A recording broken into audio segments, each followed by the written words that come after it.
Welcome to It's No Accident, a podcast about the challenges of personal injury and wrongful death law in Florida, one of the nation's most complex legal environments. You'll hear compelling stories about real cases from our law firm in Tallahassee that will help you better understand your rights and protect yourself from the negligence of others. I'm Mark Nonni. And I'm Jaeson Homola. And this is It's No Accident.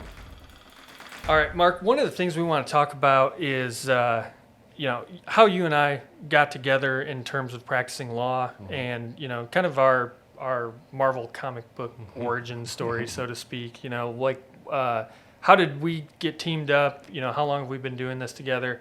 And now that I say that, I'm thinking about it, and I can't believe it's been, 13 years since 14 years since we've been working together. Mm-hmm. So can you kind of talk a little bit about, how we met and, how we got together and how we started working together? Sure, yeah, no, it's been a while. It's kind of one of those things where, the time flies by, it's fun. It's crazy to think it's been that long, but it's not always fun though. Yeah, that's right. We both obviously went to FSU, Florida State University Law School. Yeah. I was a few years ahead of you, and when I got out of law school, I started working at a personal injury firm here in town, and I think you started working there as a law clerk, right? I did. Initially. I did. When you were still in law school. Yeah.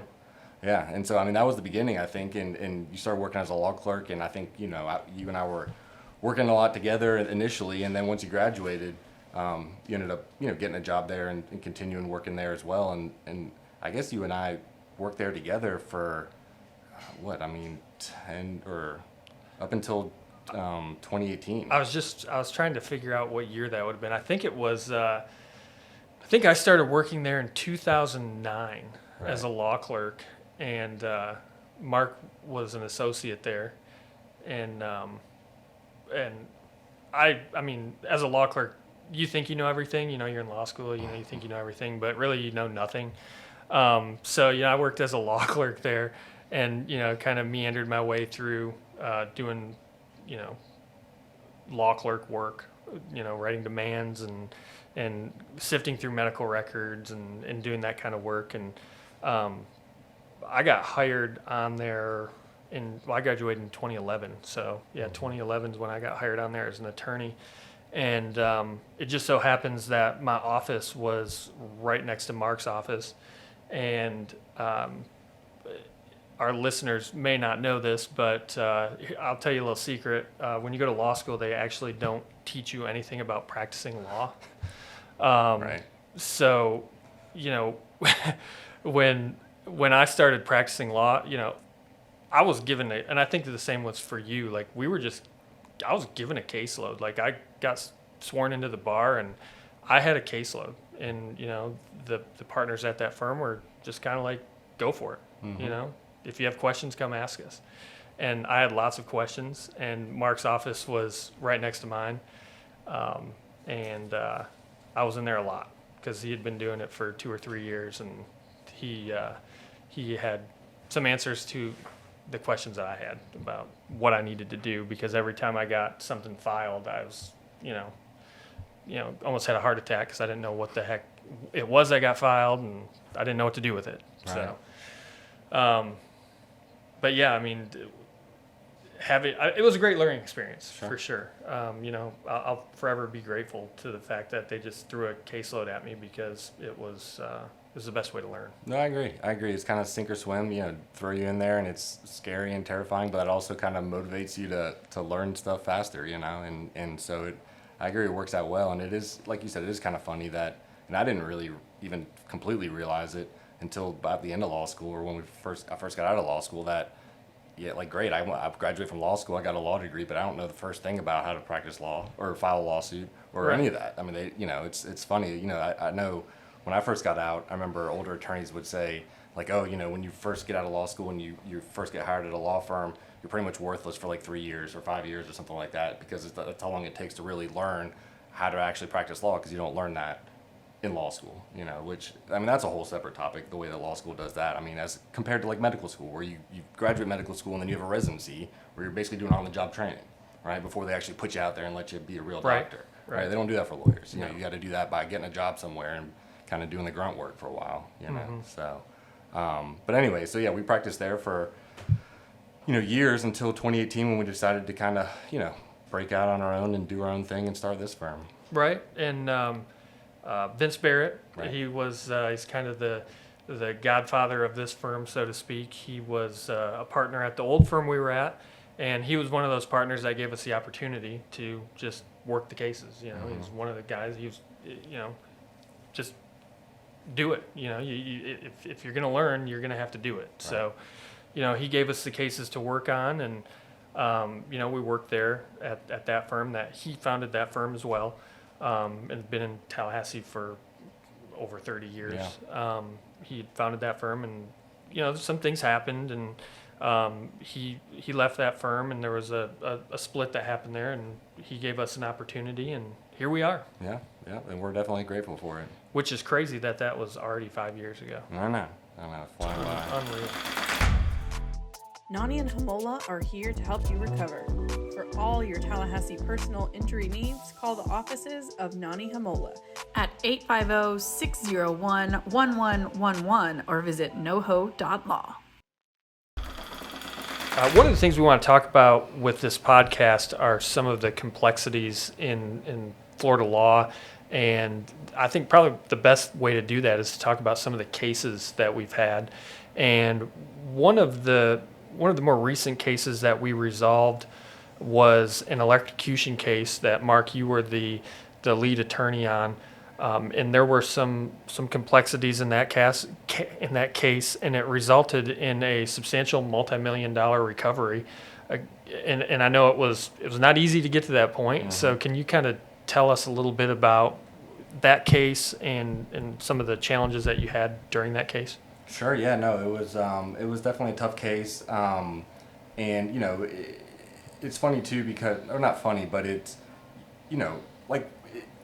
over the time we've talked about different cases that we have, and lots of car wreck cases or trip and fall or slip and fall cases. But I guess what I'm trying to say is this one kind of, shows that the types of cases we handle just kind of run the gamut. They're not always just car wrecks and slip and falls and trip and falls. Like you said, in this case, it was an electrocution where a guy got electrocuted by a power line on his own property, and it was definitely complex too. And it's one of the reasons I like doing this type of law, is because we'll get cases like this that are a little outside the norm. It's not just like a normal car wreck case or a fall case. It's something that's, you don't see all the time, and it's in kind of a technical area, like in this case, electrical engineering basically is what the main focus of the whole case was, how these power lines were strung up in the air and how they were connected to the poles and all the electrical engineering that went behind that. And so it's kind of like, you obviously we're lawyers and we have our lawyer hats on and we know all the law and all that kind of stuff, but you also have to, in these different types of cases, almost become kind of an expert in these different areas, right? Because in order for me to know whether what the other side is saying is legit or not, the defense, when they're trying to throw their defenses out about why it's not their fault, in order for me to know whether it's legit or not, I got to know something about the electrical engineering behind it, and how to hang the wires and everything. And so it was definitely complex in that regard. And, of course, it's something where, and especially cases like that, it becomes very expert intensive, right? We had our expert who was an expert in electrical engineering. They had their experts. And so, of course, that's how I was able to learn a lot of that stuff. But, like I said, it was really all came down to, there's a whole book of laws and rules, I should say, not laws, but rules that electrical engineers and electric companies are supposed to follow when it comes to how to safely hang these power lines that you see, going all across above our heads throughout the city and throughout, the counties, how to safely do that, because those live wires are carrying a lot of electricity in them. It can be super, super dangerous and super harmful to people. And, it was a situation where they didn't follow the rules. They hadn't hung the wires properly, and one of the lines ended up coming down and electrocuting a guy on his own property and killed him. And it was tough. And talking to you about that case, it's wild to me, because when you start digging into that case and you started looking at the electrical engineering component to it, and the rules behind how these lines are supposed to be hung, you go over to that county and you look at, I don't remember what you told me. It was a significant percentage of the lines that are still existing in that county today that are not hung correctly. Right.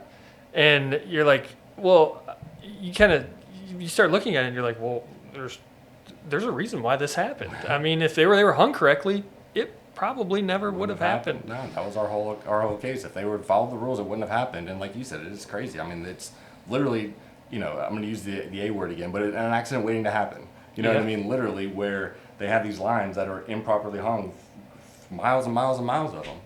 And it's, unfortunately just, one of those things where, because of the way the regulations are, they're essentially they're able to get away with it until someone gets hurt or dies. Right.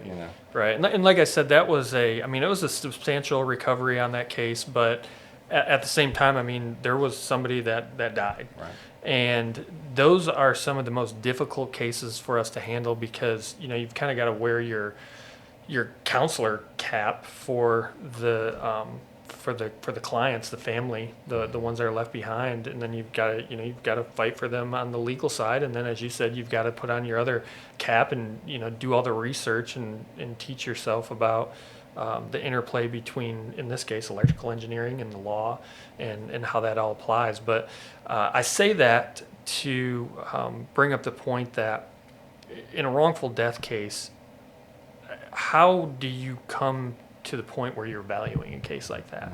Mm-hmm. Because the medical bills are obviously not going to be that much. Obviously he passed away pretty quickly, so there wasn't these ongoing medical bills. So really you're looking at what are called non-economic damages, your pain and suffering, loss of ability to spend time with this individual. How do you come to a point where you're able to at least try to get in the ballpark of what something like that's worth? Sure. No, it's tough. Like you said, it's definitely difficult. There's no formula that just tells you what a case is worth, especially a case like that. For any case, there's no formula that tells you what is a fair amount of money, but especially a case like that where, like you said, it's all just based on the pain and suffering and emotional, the emotional harms basically of losing a loved one, right? And it's tough. It takes a lot of really getting to know the people and getting to know your clients, getting to know the survivors, the ones who are left behind, and really digging into not only that, but also their relationship with the deceased. A lot of times it'll be a spouse or, in this case it was a parent. So my clients were the kids of the guy who died. But you're really getting into that relationship because that's ultimately what the whole case becomes about, right? What was the survivor's relationship with the deceased prior to the incident happening? How close were they? Were they estranged? Were they the type of people who, had, Sunday dinner every Sunday kind of thing, and getting into that. And then ultimately it's, just trying to, a lot of times we'll also, to try to figure out the value, compare it to other similar cases, right? Like I said, there's no magic formula. Really what we're doing is, it's almost like, an appraiser figuring out what your house is worth. Right. They're looking at the other sales, the comps up and down the block of the other properties that have been sold recently and using that to figure out what your house is worth. And we're doing the same thing with other, cases that we've handled over the years in our firm and the settlements or the verdicts that we got there, and then also doing research on the internet for that kind of stuff. Right, like there's software out there that we can actually tap into, and we can look at databases of what cases got with similar facts, similar injuries, what they got as a verdict at a trial and what they got as a settlement prior to a trial. And you're always looking for cases that are similar to yours and what the outcome of those were as far as a recovery. Right. And that'll give you at least a ballpark of where you should be starting or looking at to get the case resolved. No, for sure. And then I guess, in terms of just real quick and, taking a wrongful death case to trial, and when you're in front of a jury, I think one of the biggest difficulties there that's not there in a lot of other, injury cases is the thought that a lot of people are going to have that this person's dead. Yes, it was terrible. It was negligent. It was horrible what happened to this person. But if I give you a bunch of money, it ain't going to bring him back. Right. Why should I give you a bunch of money? It's not going to bring him back. It's not going to change anything. Kind of it is what it is kind of an attitude. And it's where it gets tough for, us as the attorneys for the victims to explain to the jury the reason behind, awarding non-economic pain and suffering damages and the fact that it's, the focus is on the lost relationships, right? The lost time that the family member would have had with the deceased that they no longer have anymore. And stuff like that, right? Right. Yeah. And I mean, our legal system's been around for several hundred years now. And, I think everybody can agree that you can't bring somebody back. And, a lot of times you can't change the injuries that somebody has. And the best thing that anybody's been able to come up with in our legal system is monetary compensation. And it's just the way that it is. And, we have to try to come up with a reasonable value as to what the injuries are worth, or what the loss of that loved one is worth to the family. No matter your injury, Nonni Homola is here to help you recover. Visit NoHo.law today.